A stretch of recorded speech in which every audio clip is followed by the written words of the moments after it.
अस्सलाम वालेकुम। आज हम स्टार्ट करेंगे chemistry class 10th chapter 4 electrochemistry topic 4.5 galvanic cells Daniell cells. Galvanic cell ये एक ऐसी डिवाइस है जो कन्वर्ट करती है केमिकल एनर्जी को इलेक्ट्रिकल एनर्जी में through a spontaneous redox reaction. हमने लास्ट लेक्चर्स में डिस्कस किया था इलेक्ट्रोकेमिकल सेल, जिसमें नॉन स्पॉन्टेनियस रिएक्शन के थ्रू इलेक्ट्रिकल एनर्जी को केमिकल एनर्जी में कन्वर्ट किया जाता था। यहाँ पर रिएक्शन स्पॉन्टेनियस है, खुद ब खुद होता है, इसीलिए इसके थ्रू इलेक्ट्रिकल एनर्जी प्रोड्यूस होती है।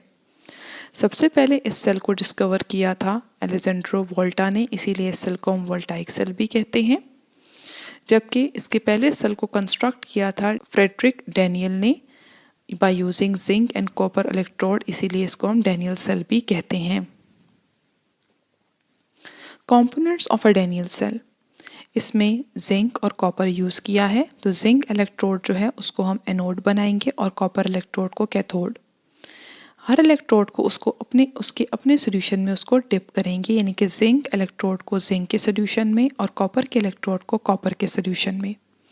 दरमियान में एक सॉल्ट ब्रिज लगाई जाती है जो यू ट्यूब होती है और इसको फिल किया जाता है विद एन इनर्ट इलेक्ट्रोलाइट, ताकि हम इलेक्ट्रिकल न्यूट्रलिटी को मेंटेन कर सकें। इलेक्ट्रिकल न्यूट्रलिटी क्या होती है और उसको कैसे मेंटेन करते हैं, इसको हम आगे डिस्कस करेंगे। इसके अलावा इन दोनों इलेक्ट्रोड्स को कनेक्ट किया जाता है with volt meter. Volt meter major करता है इलेक्ट्रिकल पोटेंशियल को, यानी कि कितना करंट पास हुआ है उसको मेजर करता है। हाफ सेल्स, हर मेटल रोड को जो अपने सोल्यूशन में डिप हुआ होता है उसको हम हाफ सेल कहते हैं। तो डैनियल सेल के अंदर तो टोटल 2 हाफ सेल्स होते हैं जो कनेक्टेड होते हैं सीरीज में। तो ये गैल्वेनिक सेल या डैनियल सेल इसको हम कह सकते हैं। आप नोट कर सकते हैं इसमें एक जिंक रॉड है जिसको हमने एनोड का बनाया है। आप देख सकते हैं इसमें एक जिंक रॉड है जिसको हम एनोड बनाते हैं और दूसरा कॉपर रॉड है जिसको हम कैथोड बनाते हैं, और इसको हमने कनेक्ट किया हुआ है with the help of wire. दरमियान में वोल्ट मीटर है जो मेजर करेगा करंट को। जिंक का जो पोटेंशियल है इलेक्ट्रॉन लूज करने का वो ज़्यादा है, इसीलिए जिंक इलेक्ट्रॉन को लूज करता है जो वायर के थ्रू कैथोड की तरफ मूव करेगा। जब जिंक इलेक्ट्रॉन को लूज करेगा तो इसके आयंस सोल्यूशन में आ जाएंगे। हमने जिंक को जिंक सल्फेट के आयंस में डिप किया था, इसका मतलब है इलेक्ट्रोलाइट होगा जिंक आयन और सल्फेट आयन का। और जब जिंक इलेक्ट्रॉन को लूज करेगा तो जिंक के आयंस सोल्यूशन में आ जाएंगे। इसका मतलब है कि जब रिएक्शन होगा तो जिंक की जो कंसंट्रेशन है वो सोल्यूशन में इंक्रीज कर जाएगी और सल्फेट की जितनी पहले थी उतनी ही रहेगी। जब इलेक्ट्रॉन कैथोड की तरफ आएगा तो सोल्यूशन के अंदर जो कॉपर के आयंस होंगे वो इन इलेक्ट्रॉन्स को लेकर कॉपर के ऊपर डिपॉजिट हो जाएंगे। इसका मतलब है कि कॉपर की कंसंट्रेशन सोल्यूशन में कम होती जाएगी और सल्फेट आयंस की ज़्यादा होगी। इसका मतलब ये है कि एनोड की तरफ जो है वो पॉजिटिव आयंस की कंसंट्रेशन ज़्यादा होगी जबकि नेगेटिव की कम होगी, और कैथोड की तरफ इलेक्ट्रोलाइट के अंदर नेगेटिव की कंसंट्रेशन ज़्यादा होगी और कॉपर की पॉजिटिव की कम होगी, जिससे एक इम्बैलेंस क्रिएट हो सकता है और रिएक्शन नहीं होता फिर। इसीलिए इस रिएक्शन को मेंटेन करने के लिए, इस इलेक्ट्रिकल न्यूट्रलिटी को बैलेंस करने के लिए हम दरमियान में ना सॉल्ट ब्रिज लगाते हैं।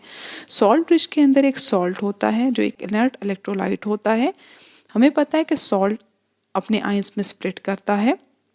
अब चूँकि यहाँ पर जो नेगेटिव आयंस की कंसंट्रेशन है वो कम है, तो इसको बैलेंस करने के लिए सॉल्ट का जो नेगेटिव आयन होगा वो इस तरफ को मूव करेगा, और यहाँ पर चूँकि पॉजिटिव आयंस की कंसंट्रेशन कम है तो इसको बैलेंस करने के लिए सॉल्ट का पॉजिटिव पार्ट जो है वो इस तरफ को मूव करेगा। सॉल्ट ब्रिज ऐसा बनाया जाता है जिससे सॉल्यूशंस मिक्स ना हो, बस इलेक्ट्रिकल न्यूट्रलिटी को मेंटेन किया जा सके। इसका मतलब क्लोराइड आयंस यहाँ पर आ जाएंगे ताकि सॉल्यूशन में नेगेटिव और पॉजिटिव बैलेंस हो सके, और इसी तरह पोटेशियम के आयंस यानी कि पॉजिटिव आयंस यहाँ पर आ जाएंगे ताकि सॉल्यूशन की जो आयंस है उनको बैलेंस किया जा सके। इस तरह इलेक्ट्रॉन फ्लो करेंगे from zinc anode to copper cathode.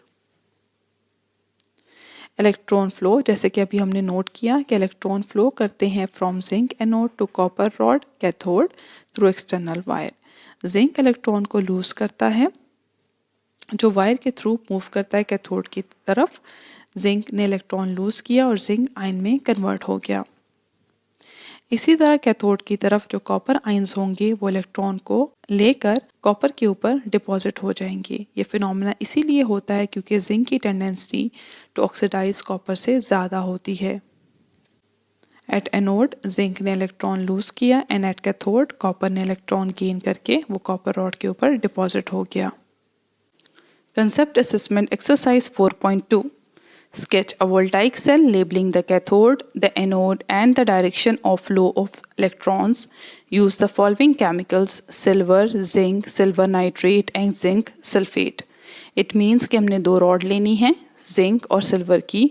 Silver को हम डिप करेंगे सिल्वर के सोल्यूशन यानी कि सिल्वर नाइट्रेट में और जिंक को जिंक के सोल्यूशन यानी कि जिंक सल्फेट में। यहाँ पर हमें एक हिंट भी गिवन है that zinc is more active than silver. It means कि जो जिंक है उसकी ऑक्सीडेशन पावर सिल्वर से ज़्यादा है। इसका मतलब जिंक ऑक्सीडाइज करेगा और सिल्वर रिड्यूस करेगा। तो ये सिंपल वोल्टाइक सेल है।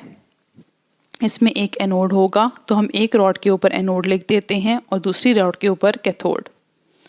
अभी हमने बात की कि जिंक जो है वो ज़्यादा एक्टिव है। इसका मतलब ये है जो एनोड है वो जिंक का बनाएंगे और जो कैथोड है वो सिल्वर का। जिंक को हमने जिंक के सॉल्यूशन में डिप किया है। इसका मतलब यहाँ पर जिंक सल्फेट है और दूसरी तरफ सिल्वर जो है वो सिल्वर नाइट्रेट के सॉल्यूशन में डिप हुआ है। जिंक ज़्यादा एक्टिव है। इसका मतलब है कि जिंक इलेक्ट्रॉन का लॉस करेगा। तो इसका मतलब इलेक्ट्रॉन फ्लो करेंगे एनोड से थ्रू बैटरी कैथोड की तरफ। दरमियान में हमने सॉल्ट ब्रिज जो है वो लगाया हुआ है।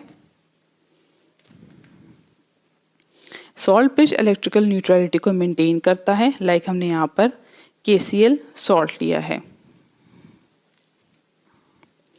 आई होप कि आपको ये टॉपिक समझ में आ गया होगा। हमारे व्हाट्सएप चैनल का लिंक डिस्क्रिप्शन बॉक्स में गिवन है। फर्दर अपडेट्स के लिए आप उसको ज्वाइन कर सकते हैं। Thank you so much. अल्लाह हाफिज़।